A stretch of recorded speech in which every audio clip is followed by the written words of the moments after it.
It's 7:30. Good morning, I'm Ian Crouch with Hunter News. There are reports today of unrest amongst the senior ranks of the Hunter Region's State Emergency Service.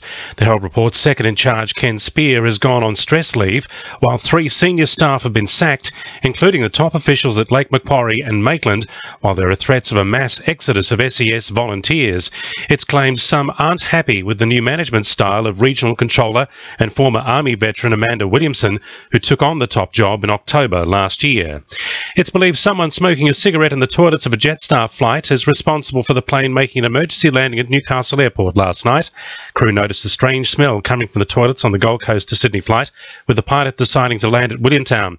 Glenn Stewart from Newcastle Fire Command says everyone disembarked safely. The plane landed safely just after 5:30 and passengers disembarked while fire crews from the RAF Williamtown, Fire Rescue New South Wales and Rural Fire Service investigated using a thermal imaging camera. Crews weren't able to find anything by investigations, and investigations continue with the aircraft engineers. The state government is pressing ahead with plans to rip up the Newcastle heavy rail line, with $100 million tipped to be put aside in today's state budget for the light rail project. It's also brushed aside all the recommendations from an inquiry which was critical of the rail truncation plans and other controversial planning decisions affecting the city.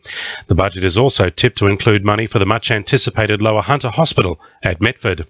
Police are looking for a fisherman who followed a teenage girl at Nelson Bay last week. Ainsley Blackstone from Police Headquarters says the 14-year-old was out running at Little Beach at about 8 last Wednesday night when the man approached her. The man spoke to the girl, who became afraid and ran from him. A short time later, the teen saw the man again driving a champagne-coloured four-wheel drive with a black stripe and tinted windows. The vehicle followed her onto Gowrie Avenue, where she was able to hide. She then ran home and told her parents, who contacted police. He's described as being about 45, around 180 centimetres tall, with medium-length blonde or brown hair, a tanned complexion and medium build. He was last seen wearing a high-vis vest and black cargo pants. Newcastle-based health insurer NIB has apologised following a major privacy breach. Personal customer details were displayed on its website for up to 30 minutes yesterday before the site was shut down. The Ombudsman has been brought in to investigate. There are renewed calls for funding to be restored to the Wallsend after-hours medical service, with funding due to be cut from July 1. Hunter New England Health has provided nursing and administration support for the service, along with free rent. The service is open 363 days a year, with a GP, nurse and X-ray services on site for every patient. Wallsend MP Sonia Hornery says the service is essential for the community. For Hunter New England Health to say, to make an excuse that services are available just up the road is not true. The services, even as far away as John Hunter, is awkward for many people. It's often inaccessible, and it isn't up the road if you live at Fletcher or Minmi. Sport for our sponsor, newcastlecheapestcars.com.au. Newcastle Knights forward Cade Snowden is likely to be sidelined for the side's next game against competition leaders Brisbane on Friday night.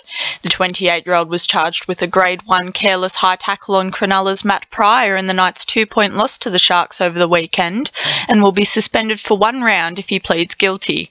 Fellow forward Tarek Sims will face the judiciary on the same charge, but will avoid suspension if he enters a guilty plea. Meanwhile, Knights man of the moment Jake Memo is confident fostering the young talent in his struggling side is the club's best hope for the future. Newcastle fielded 8 players aged 23 or under over the weekend, with Memo saying it will take a while for the young guys to find their feet against teams of much more experienced players. Memo says he was happy with his performance in the game and is hoping to take the field in the top division again this season. Yeah, that was my first game this season and first game fullback as well. And I was pretty happy with myself. I thought I was quite consistent, didn't really make any errors, so I'll be trying to build on that if I get any more games soon. And in basketball, 7 Newcastle Hunters players will represent their region at the Australian Under-16 Basketball Championships in Tasmania over the next few weeks. That's Sport, I'm Emily Crow. To NURFM News Time 26 to 8.